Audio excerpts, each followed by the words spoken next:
The rain had been falling since dawn, a fine mist curling off the gray surface of Puget Sound and sliding down the walls of the mansion on the hill. From a distance, it looked like a fortress made of mirrors, reflecting nothing but clouds and sea.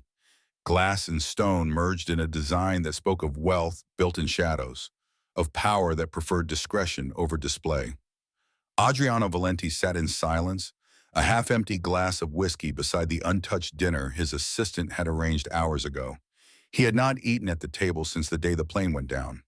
He still remembered the call, the static, the way the world had gone soundless afterward. 3 years later, that silence had never left him. The house had been built to celebrate life, a testament to his late wife Eleanor. She had filled it with music and paintings, each corner touched by her color. Now the walls were bare, the piano mute, the canvases locked away in the west wing. He kept them there because he could not bear to look at them, but could not bear to throw them away either. The staff changed every month, none stayed long. They could not stand the cold quiet or the man who never spoke more than necessary. The ones who did stay learned quickly not to ask questions about the men in dark suits who came and went at odd hours, about the phone calls in Italian that drifted from behind closed doors, about the envelopes of cash that exchanged hands in the foyer. As evening fog rolled in from the water, turning the city below into a blurred constellation, the mansion stayed dark except for the faint glow of the fireplace in the study. Adriano sat there each night, suit jacket draped over the chair, sleeves rolled to his elbows, staring at flames that refused to warm him. The world still called him a businessman, though those who knew better understood what kind of business he conducted. But the man behind the glass walls was simply a widower, haunted by the sound of an engine that never landed. At the front door, a car engine stopped. Through the rain, a young woman stepped out, her hair damp, her uniform pressed but simple.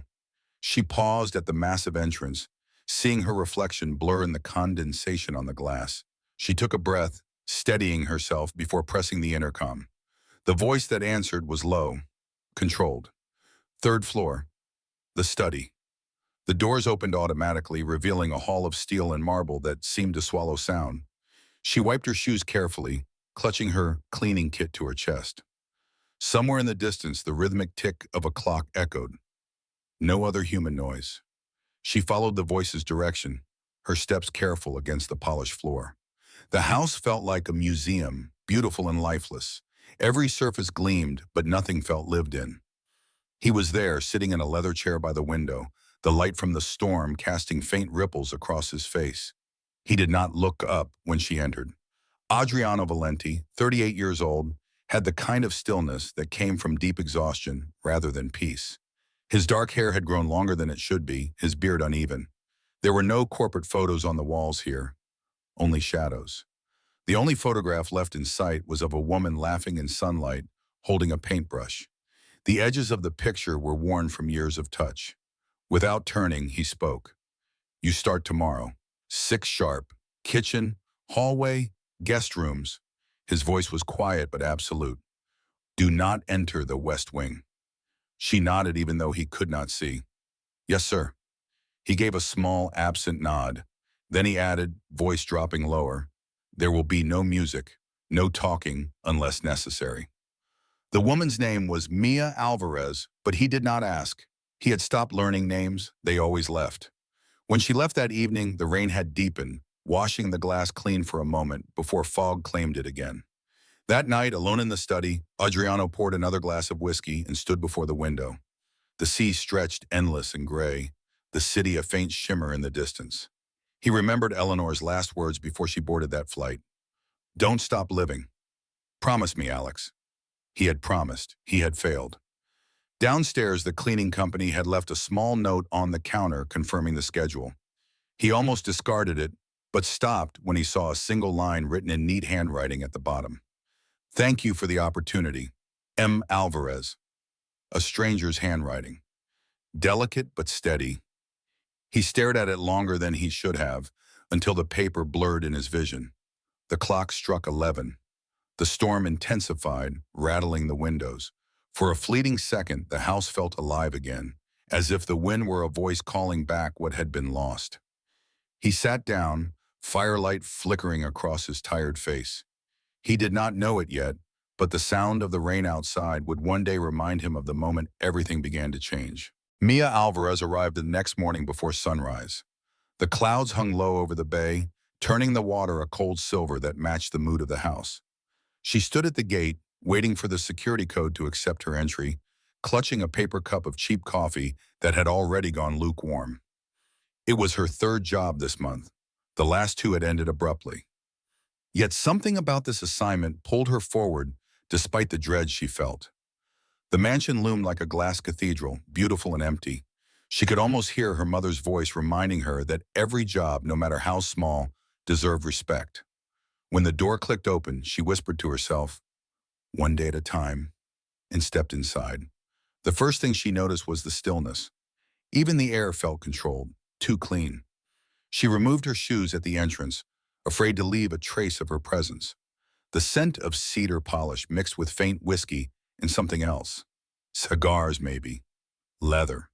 Somewhere upstairs, a door shut softly. She didn't expect him to greet her. Men like Adriano Valenti existed in a different orbit, surrounded by money, power, and silence. She walked through the great hall, her reflection echoing across the glass walls. Every surface reflected her back like a ghost trespassing. She unpacked her cleaning tools and started with the kitchen. The marble counters gleamed under the soft morning light. Everything was precise, untouched. Only a single coffee mug on the counter betrayed that someone still lived here. She picked it up, rinsed it carefully, and placed it back where she found it. It felt wrong to disturb the order he had built around his grief. Hours passed.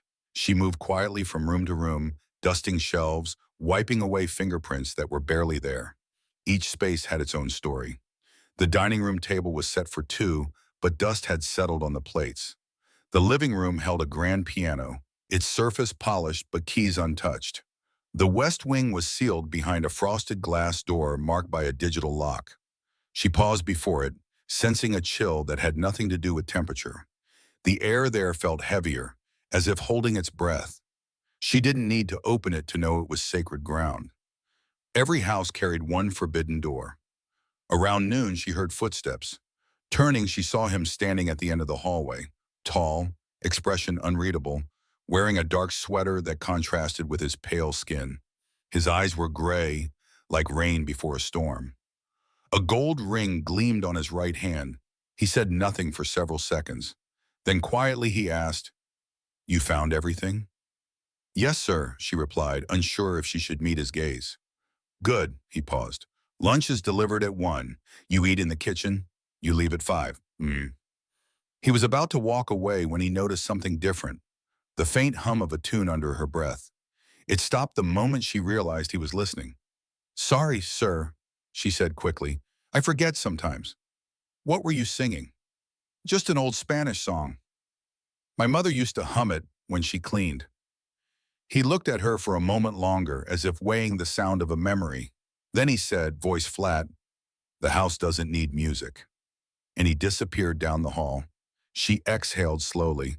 The encounter lasted less than a minute, but it left her strangely shaken. There was something behind his eyes, a grief too disciplined, like a wild animal locked in a cage. Days turned into weeks. Mia came and went like clockwork, her presence barely acknowledged. She learned the rhythms of the house, the sound of his footsteps at dawn, the low murmur of phone conversations in Italian from behind the study door. The occasional visitor, always men in dark suits who never smiled, who spoke in hushed tones and left in black cars. She never asked. It wasn't her place. But she noticed things, the way his hands shook slightly when he poured whiskey, the way he stood at the window for hours, staring at nothing, the way he touched the photograph of the woman with a paintbrush just once before turning away. One morning, she found him asleep in the study, still dressed, his head resting against the chair. A half-written letter lay on the desk beside him, the ink smudged. She couldn't read the words, but she saw the name at the top. Eleanor. She covered him with a blanket from the nearby couch, moving as quietly as she could. He didn't wake. For a moment, she saw past the hardness, past the control. She saw a man drowning in silence. When he woke hours later, the blanket was folded neatly on the couch. He never mentioned it. Neither did she. But something shifted. The next day when she arrived, there was a cup of coffee waiting for her in the kitchen. Still hot, no note, just the cup. She looked up at the ceiling, as if she could see through it to where he sat in his study. Then she smiled just a little and got to work. It became a ritual. Every morning, a cup of coffee. Every evening, a quiet good night as she left. No conversation, no small talk, just the smallest acknowledgement that she existed. Weeks became a month, then two. One afternoon, as she cleaned the living room, she paused before the piano. The keys were dusty, neglected. She ran her finger along them, feeling the smooth ivory beneath years of disuse. Without thinking, she pressed a single key. The note rang out, clear and sharp in the silence. "Do you play?" She spun around. He stood in the doorway, arms crossed, watching her. "A little," she admitted. "My grandmother taught me." He walked closer, his steps slow. "Play something." "Sir, I play." It wasn't a request. She sat down carefully, her fingers hovering over the keys. Then she began. A simple melody, soft and melancholic. A song her grandmother used to play on Sunday mornings when the world felt safe and small. She closed her eyes, letting the music carry her away from the glass mansion, away from the man who watched her with unreadable eyes. When the last note faded, the silence returned, but it felt different now, softer. "That was beautiful," he said quietly. She looked up at him, surprised. His face was still composed, but something in his eyes had changed. "Thank you, sir." He nodded once, then turned and walked away. But at the door he paused. "You can play whenever you want, if you'd like." And then he was gone. That night, alone in her small apartment across the city, Mia thought about the man in the glass mansion, about the photograph he touched, about the grief he carried like armor, about the way his voice had softened when she played. She thought about the blanket she'd covered him with, about the coffee he left for her, about the permission he'd given her to fill his silence with music. And she realized with a strange certainty that something was beginning, something neither of them had planned, something that scared her more than she wanted to admit. The following weeks passed in careful rhythm. Mia came at dawn and left at dusk, her presence becoming as much a part of the house as the rain that washed the windows clean. She learned to read Adriano's silences, to know when he needed space and when he needed company, even if he'd never admit it. She discovered small things about him, that he drank his coffee black, standing at the kitchen window, that he paced when he was thinking, wearing a path in the carpet of his study, that he touched Eleanor's photograph exactly twice a day, once in the morning, once before bed, as if checking to make sure she was still there. She learned about his world in fragments. The phone calls that came at odd hours, always answered in rapid Italian. The packages delivered by men who never smiled, wrapped in brown paper and sealed with tape. The nights when he didn't come home until dawn, smelling of cigar smoke and exhaustion. She never asked. It wasn't her place. But she noticed the way tension lived in his shoulders, the way his hands curled into fists when certain names came up in conversation, the way he sometimes stared at nothing with eyes that had seen too much. One morning she arrived to find blood on the bathroom sink. Just a few drops, already dried, but unmistakable. Her heart stopped. She cleaned it without comment, but her hands shook. That evening he appeared in the kitchen while she was preparing to leave. His right hand was wrapped in gauze. "Accident?" she asked, trying to keep her voice neutral. "Something like that." She wanted to ask more, but the look in his eyes stopped her. So instead she walked to where he stood and gently took his injured hand in hers, examining the bandage.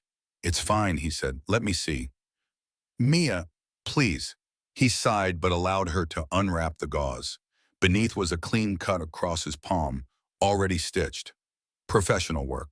She rewrapped it carefully, her fingers gentle. "You should be more careful," she said softly. "I'm always careful." "Not careful enough."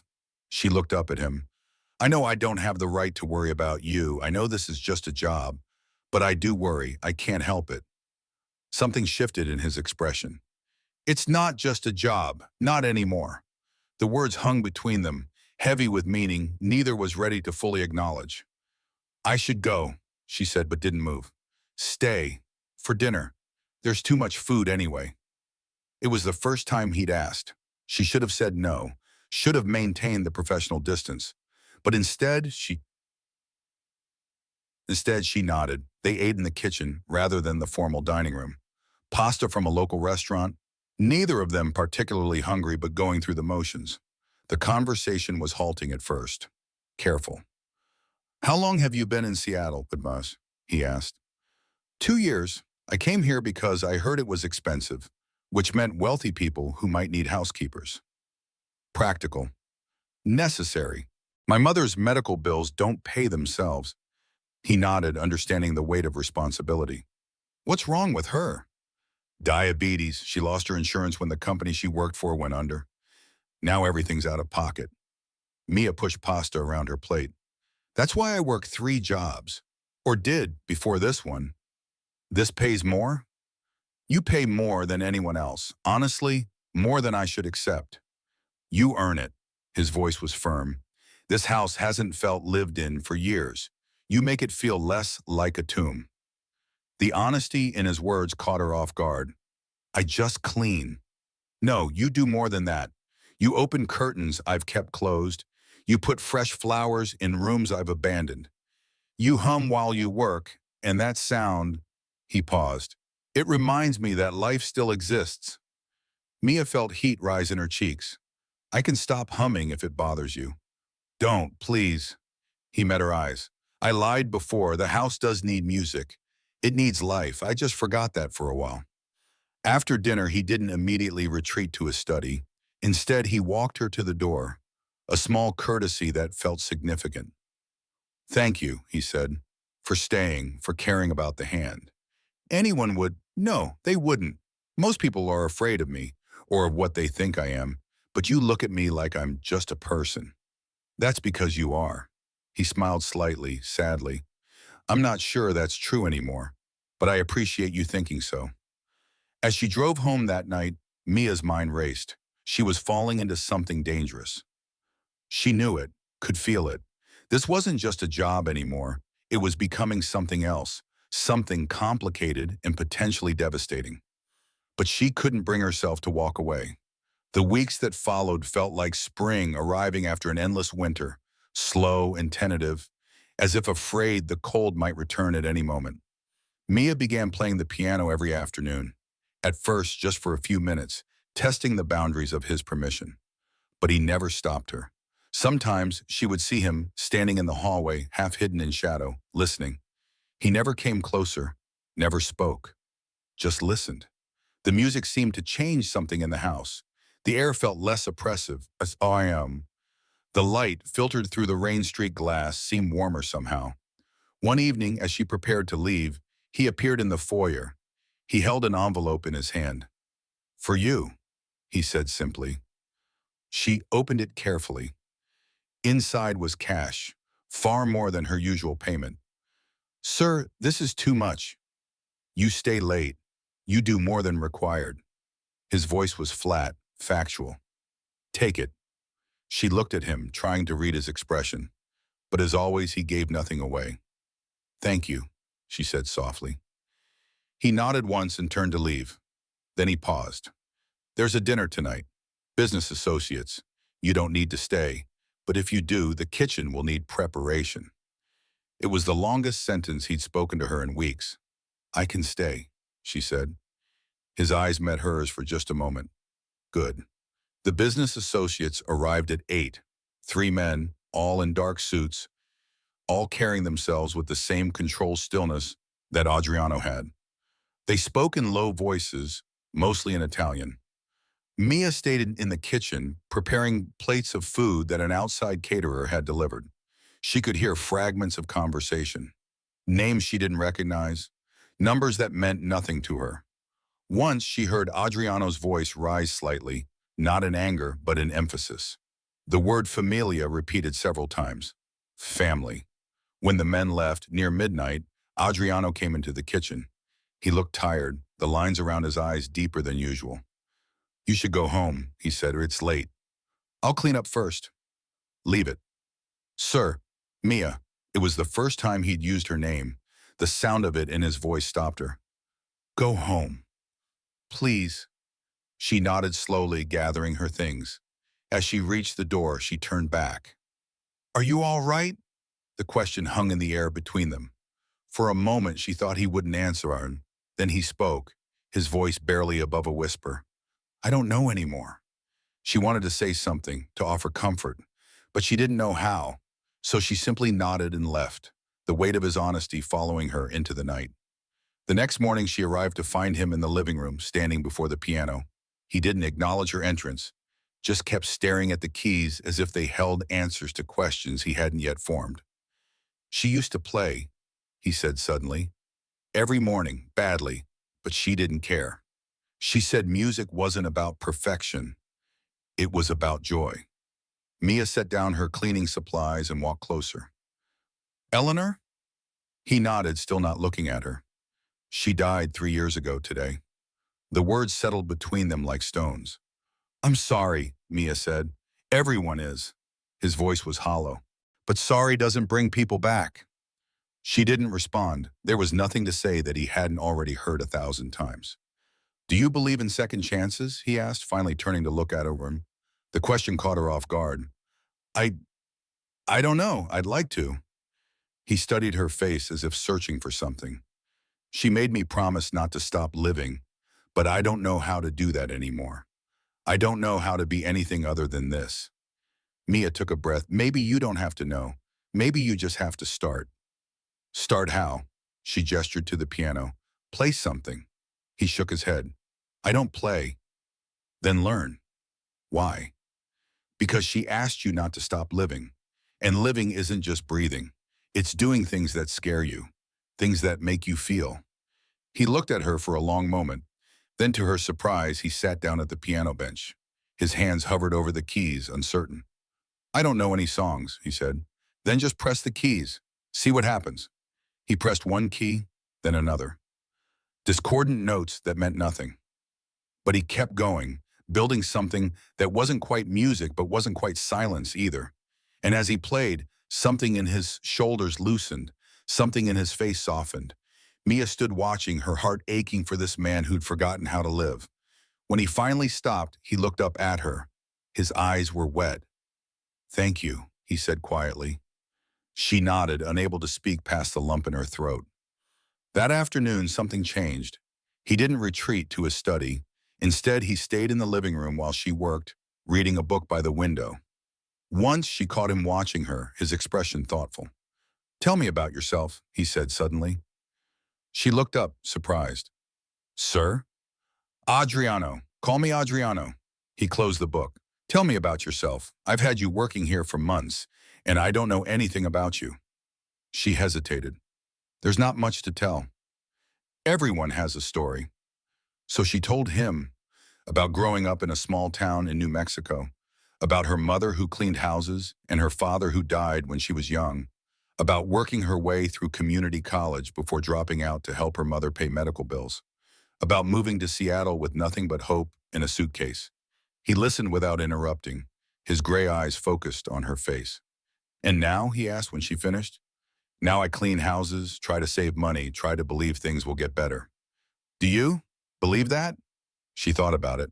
Some days more than others. He nodded slowly. I understand that.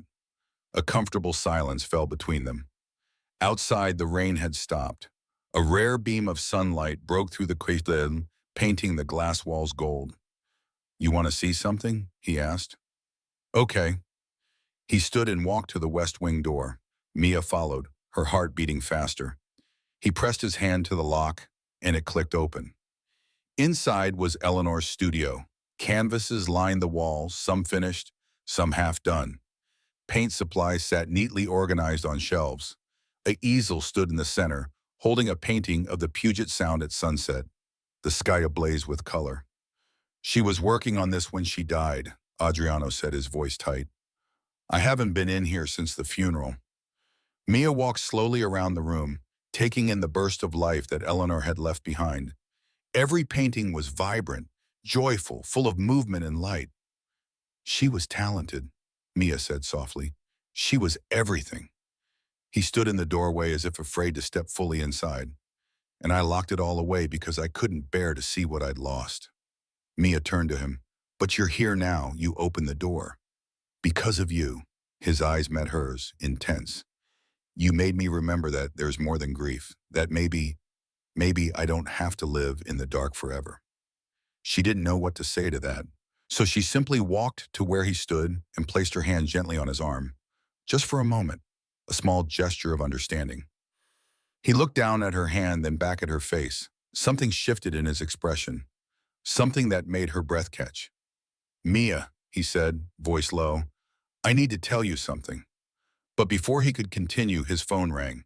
He pulled it from his pocket, glanced at the screen, and his face hardened. I have to take this. He stepped away, lifting the phone to his ear, speaking rapid Italian. His voice was different now, cold, authoritative. Mia watched him transform back into the man she'd first met, the man who lived in shadows. When he ended the call, he turned to her. You should go. I have business to attend to. Adriano, please, just go.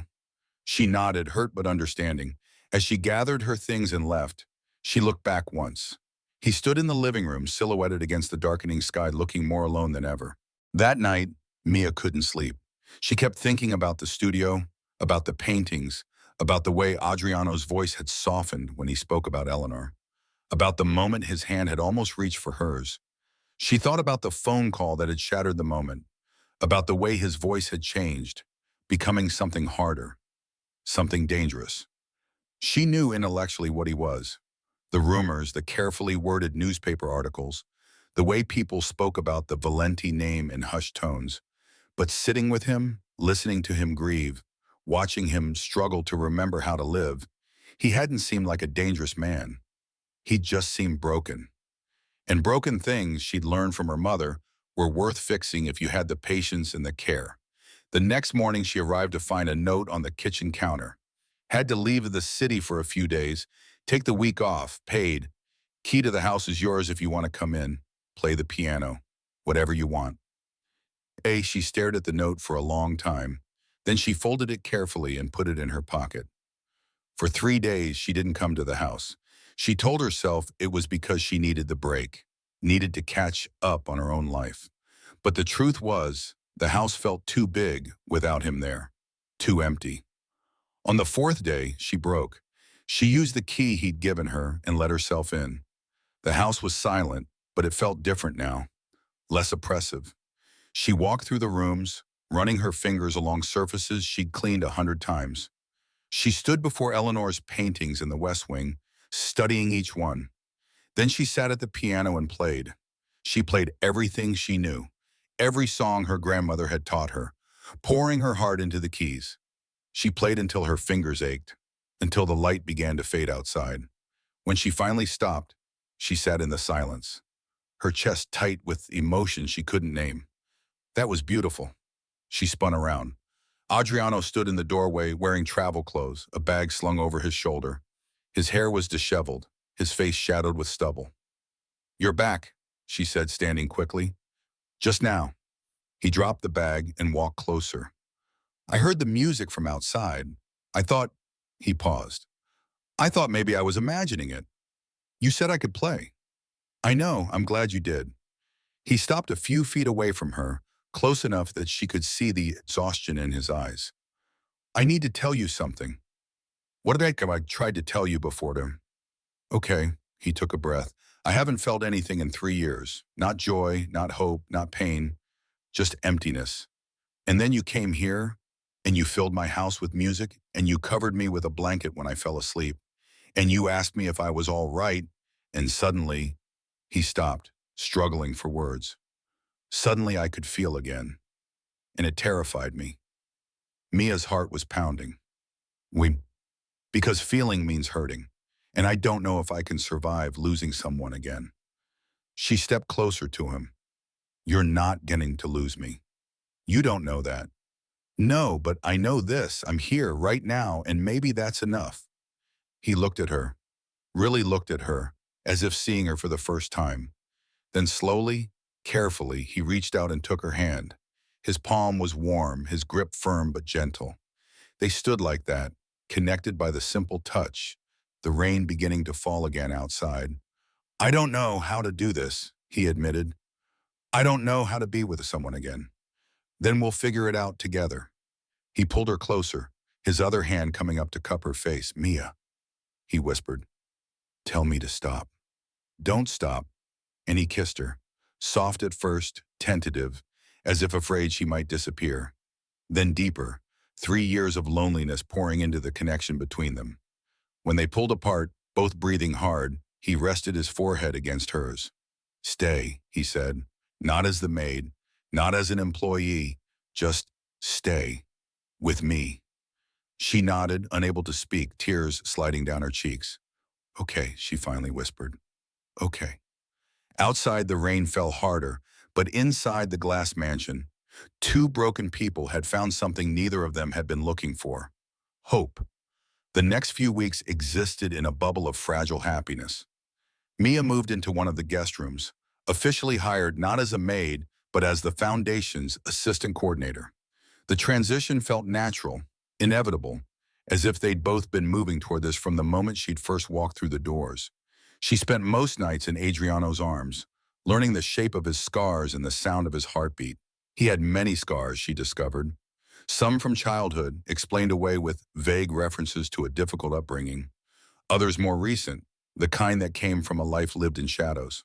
She traced them with her fingers in the darkness, each one a story he wasn't quite ready to tell.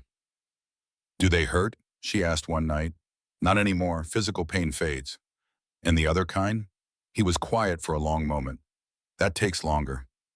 They developed routines: morning coffee together, watching the sun rise over the sound, afternoons working on foundation plans, her ideas blending with his resources, evenings cooking together, her teaching him the recipes her mother had passed down, him learning to chop vegetables without cutting himself. "You're terrible at this," she laughed, watching him massacre an onion. "I've never had to cook. Always had staff." "Well, now you have me, and I'm not doing all the work." He pulled her close, kissing her temple. "I like having you." "Just like? Not love?" His expression grew serious. "I'm afraid to say it. Afraid if I do, something will happen. Like I'll jinx it." She understood. They'd both lost too much to trust happiness easily. But despite the fear, they were building something. She could feel it in the way he reached for her in his sleep, in the way he laughed more, the sound rusty but genuine, in the way the house itself seemed lighter, as if their joy was contagious. They went public slowly, dinner at a quiet restaurant where Adriano was known, where the staff treated them with careful deference. A walk through Pike Place Market, his hand in hers, both of them pretending not to notice the stares. "Does it bother you?" he asked. "The attention?" "A little, but not as much as hiding would." He squeezed her hand. "Thank you for being brave enough to stand beside me. Thank you for letting me." But brave had consequences. He was different with her now. Still controlled, still careful, but there were moments when his walls came down. When he laughed at something she said. When he pulled her close, just to hold her. When he played the piano badly, deliberately hitting wrong notes just to make her smile. He told her about Eleanor in pieces, about how they'd met at an art gallery, about their wedding on a cliff overlooking the ocean, about her laugh and her terrible cooking and the way she'd loved him despite knowing what he was. "She knew?" Mia asked one night, lying in his arms. "Everything, from the beginning." His fingers traced patterns on her shoulder. "She said she fell in love with the man, not the reputation." "I understand that." He looked down at her. "Do you really understand what being with me means?" "I know enough." "Mia," his voice was serious, "the people I deal with, the business I'm in, it's not safe. It's never been safe. That's why Eleanor and I never had children, because I couldn't guarantee their safety. But you couldn't guarantee hers either. And she stayed. And she died." The words hung heavy between them. "That wasn't your fault," Mia said firmly. "The plane crash wasn't because of your business. It was just, it was just terrible luck." "Maybe, but every day I wonder if I could have stopped it. If I'd asked her not to go. If I'd been more careful about who knew about us." Mia sat up, taking his face in her hands. "You can't live like that. You can't blame yourself for every terrible thing that might happen. Then how do I keep you safe?" "You can't. No one can promise that. But we have now. Isn't that worth the risk?" He pulled her back down, holding her tight. You're braver than I am. No, I'm just more used to uncertainty.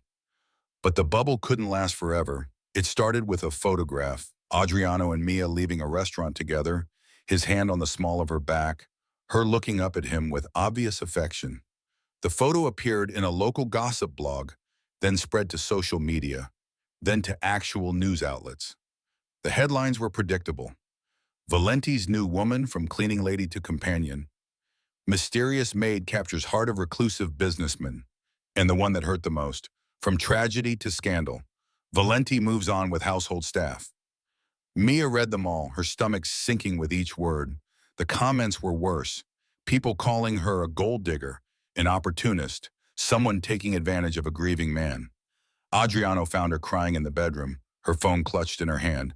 Don't read that garbage, he said, taking the phone and tossing it aside. It doesn't matter. It does matter. They're saying terrible things. About me. About us. About Eleanor. Eleanor would have liked you. She would have been happy I found someone. You don't know that. I do. He sat beside her, wiping her tears away. She told me once that if anything happened to her, she wanted me to find love again. She said love isn't finite, it multiplies. Mia leaned into him. I don't want to be a scandal in your life. You're not. You're the best thing that's happened to me in 3 years. I don't care what anyone says. But he did care. She could see it in the way his jaw tightened when he read the articles, in the way his phone calls became more frequent, more tense, in the way Enzo and Sal, his ever-present shadows, began accompanying them everywhere. Is there something you are not telling me? She asked one evening. He was silent for a long moment. Then he sighed. The attention isn't good for either of us. There are people in my world who see any attachment as a weakness, something to exploit. Are we in danger? No, I won't let anything happen to you. But his voice wasn't as certain as his words. The threat came 2 weeks later. A package delivered to the house, addressed to Mia. Inside was a single photograph, her leaving her old apartment, and a note. She's easy to reach. Consider your choices carefully. Adriano's face went white when he saw it. Then it went cold, the kind of cold that Mia had never seen before. The kind of cold that reminded her exactly who he was. Pack a bag, he did, his voice deadly calm. What? Why? Because you're leaving. Tonight. Adriano T, this isn't negotiable, Mia. I'm sending you somewhere safe. Somewhere they can't reach you. I'm not leaving you. He grabbed her shoulders, his grip firm but not painful. Listen to me. These people, they don't make empty threats. If they can get to you, they will. And they'll use you to get to me. Then we go to the police. The police can't help with this. This is my world, my rules, and my responsibility. Tears streamed down her face. I don't want to go. His expression softened slightly. I know, but I need you alive more than I need you here. Do you understand? She nodded, even though everything in her screamed to refuse. That night, Enzo drove her to a private airfield. Adriano came with them, silent and tense. At the plane, he pulled her aside. There's a house in the mountains upstate. No one knows about it except me and Enzo. You'll be safe there. For how long? Until I fix this, however long that takes. And then? He cupped her face, memorizing her features. Then I come get you, and we figure out how to live without hiding. Promise me. I promise. He kissed her, deep and desperate. I love you. I should have said it sooner, but I love you. I love you too. Then trust me, please. She boarded the plane with nothing but a brim and a breaking heart. As it took off, she watched through the window as Adriano became a small figure on the tarmac, then disappeared altogether. The house in the mountains was beautiful, isolated, safe, and completely unbearable. Days turned into weeks. Mia had no phone, no internet, no contact with the outside world, except for a single secure line that Enzo called weekly to check in. He's handling it, Enzo would say. Be patient. But patience was running out. She spent her days hiking, reading, trying not to think about what handling it meant in Adriano's world. She spent her nights lying awake, wondering if he was safe, if he was eating, if he missed her as much as she missed him. 6 weeks after she'd left, the call stopped. She waited by the phone for 3 days straight. Nothing. On the fourth day, she made a decision. She wasn't going to sit here waiting to be saved. She wasn't going to be a victim in someone else's story. She found the keys to the truck in the garage, left a note for Enzo, and drove back to Seattle. It took 2 days. 2 days of cheap motels and gas station food and growing fear. But she made it back to the city, back to the glass mansion on the hill. The gates were locked. The house was dark. No one answered the intercom. She was about to turn away when a car pulled up. Sal stepped out, his face grim. "Miss Alvarez, you shouldn't be here." "Where is he?" Sal hesitated, then quietly, "Hospital.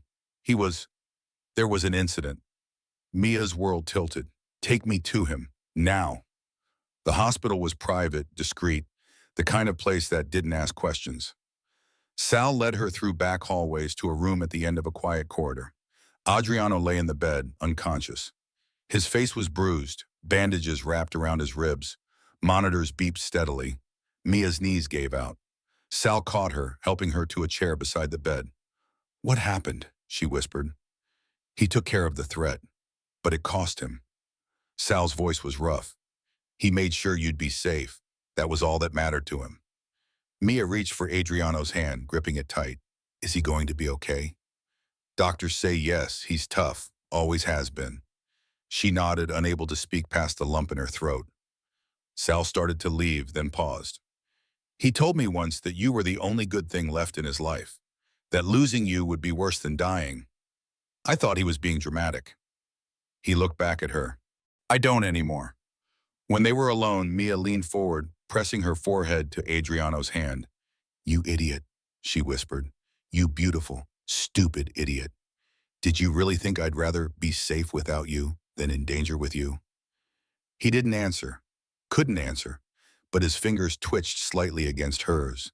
She stayed there all night, refusing to leave, barely breathing until his eyes finally opened as dawn broke over the city. "Mia?" His voice was rough, confused. "What are you doing here? You're supposed to be safe." "I was going crazy without you. Enzo stopped calling. I thought—" She couldn't finish the sentence. "I told him not to call. I didn't want you to worry." "You got hurt protecting me, and you thought I wouldn't worry?" He tried to sit up, winced, and settled back. "It's done. The people who threatened you, they won't be a problem anymore." "At what cost?" "A necessary one." She wanted to be angry, wanted to yell at him for shutting her out, for making decisions without her, for nearly getting himself killed. But looking at him, bruised and exhausted but alive, she could only feel relief. "Don't ever do that to me again," she said. "Which part?" "Any of it. Sending me away, cutting contact, fighting alone." She gripped his hand tighter. "I'm not some damsel who needs protecting. I'm your partner. That means we face things together." He looked at her for a long moment, then slowly he nodded. "You're right, I'm sorry. Promise me, no more secrets, no more pushing me away. I promise." She leaned down and kissed him gently, careful of his injuries. "I love you, even when you're an idiot. I love you too, especially when you refuse to listen to me." They stayed like that, foreheads touching, breathing the same air, as the sun rose over Seattle and painted the room in gold. The storm had passed, but the real work of building a life together was just beginning. Adriano recovered slowly, 2 weeks in the hospital, followed by a month of enforced rest at home. Mia stayed with him every moment, bullying him into eating, forcing him to rest, threatening to call his doctor when he tried to work too soon. "You're enjoying this," he said one afternoon, watching her fold his arms across his chest when he reached for his laptop. "Immensely. It's nice being the one in charge for once." He pulled her down beside him on the couch. "You've always been in charge. You just didn't realize it." As he healed, they talked, really talked, about the future, about what life together would actually look like, about whether it was even possible to build something normal from such complicated foundations. "I want to change things," Adriano said one night. They were lying in bed, the lights of the city glowing beyond the glass. "Not who I am. I can't undo the past. But what I do going forward." "What do you mean?" "Eleanor always wanted to start a foundation for artists who couldn't afford supplies or education. She had all these plans, notebooks full of ideas. I put them away when she died, but maybe, he paused, maybe it's time to bring them to life. Mia turned to look at him. You're serious? Yes, I have money, resources, connections. Why not use them for something good? He stroked her hair. You made me remember that there's more to life than surviving. Eleanor wanted me to live. You showed me how. Maybe this is the bridge between who I was and who I want to become. Over the next few months, the Eleanor Valenti Foundation took shape. They hired staff, established criteria, reached out to art schools and community centers. Adriano threw himself into the work with a focus Mia had never seen, as if pouring all his energy into creating something beautiful could somehow balance the scales of his past. The official launch was set for the fall, a gala at the house. The guest list was carefully curated, a mix of artists, philanthropists, and people from Adriano's legitimate business circles. Notably absent were anyone from his other life. I'm keeping those worlds separate, he told Mia. This is clean. This is ours. The night of the gala, the glass mansion transformed. Lights strung through the gardens, tables set with Eleanor's favorite flowers, her paintings displayed throughout the house, including pieces from the West Wing that had never been shown publicly. Mia wore a simple dress, dark blue, elegant but not flashy. She'd argued against coming at all, worried about more media attention, more scandal. But Adriano had been firm. You're part of this. You're part of me. I'm not hiding that anymore. As guests arrived, Mia felt the weight of their stares, heard the whispers. But Adriano stayed beside her, his hand on her back, his presence unwavering. When it was time for speeches, he stood at the front of the crowd. Mia watched from the side, her heart in her throat. 3 years ago, Adriano began, his voice carrying through the room. I lost my wife, and I thought I lost myself with my daughter. This house became a tomb. I became a ghost. He paused, his eyes finding Mia. But someone reminded me that even broken things can be beautiful. That endings don't have to be permanent. That light always finds its way back. Mia felt tears sliding down her face. This foundation isn't about redemption. I can't undo my past, but I can honor Eleanor's vision. I can create something that helps people turn their pain into art, their darkness into color. And maybe in doing that, I can learn to live again. The room erupted in applause. But Adriano only saw her, standing there crying, radiant with pride and love. After the speeches, after the dinner, after most of the guests had left, Adriano found Mia on the balcony. She was looking out at the city, the lights reflecting off the water like scattered stars. You did it, she said as he wrapped his arms around her from behind. You created something beautiful. We did it, he corrected. None of this happens without you. She turned in his arms, looking up at him. What happens now? Now, he smiled, that rare, genuine smile that still took her breath away. Now we live, we build, we figure out how to be happy. Is that possible for people like us? I don't know, but I'm willing to try, if you are. She kissed him, soft and slow. Always. They stood there as the last of the guests departed, as the catering staff cleaned up, as the house slowly returned to quiet. But it was a different quiet now. Not the oppressive silence of grief, but the peaceful stillness of contentment.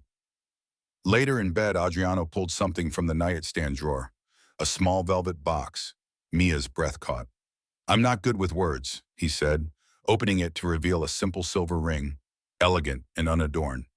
And I'm not asking for promises of forever, because we both know how fragile life is. He took her hand. But I'm asking you to promise now, to keep choosing this, choosing us, for as long as we have. Will you marry me, Mia? She was crying again, nodding through her tears. Yes, 1,000 times yes. He slipped the ring on her finger and she laughed, the sound bright and full of joy. They spent the rest of the night tangled together, making plans and promises, building a future from the ashes of the past.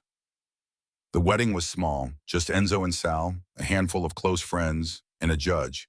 They held it in the West Wing, surrounded by Eleanor's paintings.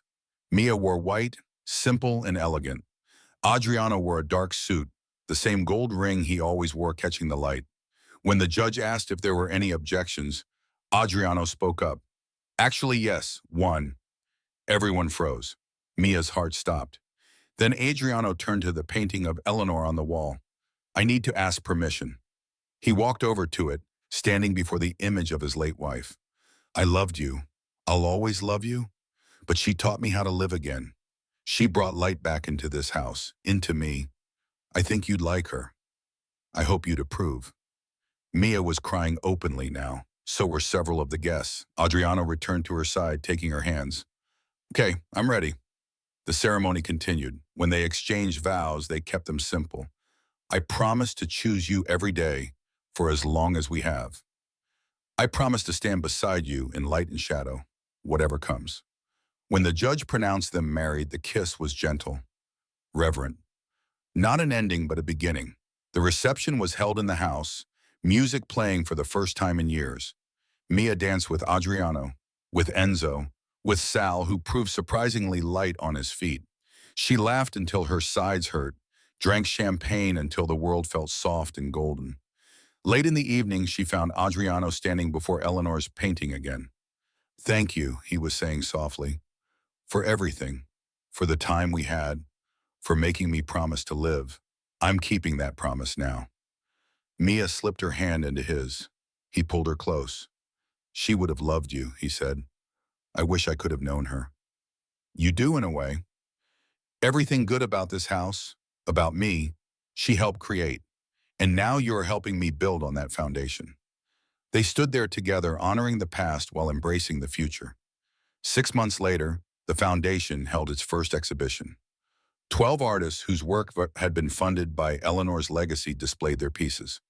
The opening night was packed, the reviews glowing. One artist, a young woman from a low-income neighborhood, found Mia in the crowd. Thank you, she said, tears in her eyes. I didn't think anyone would ever give someone like me a chance. Mia hugged her, and someone gave me a chance once. I'm just paying it forward. Adriano watched from across the room, his expression soft. When Mia rejoined him, he pulled her close. You're good at this. The foundation, connecting with people, making them feel seen. I learned from the best. You made me feel seen when I was just the maid in your house. You were never just anything. From the first day, you were extraordinary. I was just too broken to see it right away. She kissed him. We were both broken. We just healed each other. They spent the evening celebrating, watching people fall in love with art, with possibility, with hope. That night, back at the house, they stood on the balcony where so much of their story had unfolded. The rain had returned, gentle and cleansing. Do you ever think about how different things could have been? Mia asked. If I hadn't taken that job? If you hadn't let me stay? Every day, and every day I'm grateful you were brave enough to keep showing up. She leaned against him. What would Eleanor think about all of this? I think she'd be proud of the foundation, of us, of the fact that we're living, really living, instead of just surviving. I hope so. I know so. He turned her to face him. You know what else? What? I'm happy, genuinely, completely happy. I didn't think I'd ever feel this way again. Mia smiled up at him, the rain making everything shimmer. Me neither. They kissed in the rain on the balcony of the glass mansion. Two people who'd found each other in the darkness and created light together. Below them, the city glowed. Above them, the clouds began to part, revealing stars. And inside the house, Eleanor's paintings watched over them, a reminder that love doesn't end when people leave. It just transforms, becoming something new, something equally beautiful. The rain fell softly, washing away the past and watering the seeds of their future. And in the morning, the sun would rise over the Puget Sound, painting everything gold. But for now, they stood together, wrapped in each other's arms, listening to the rain on glass. Home at last.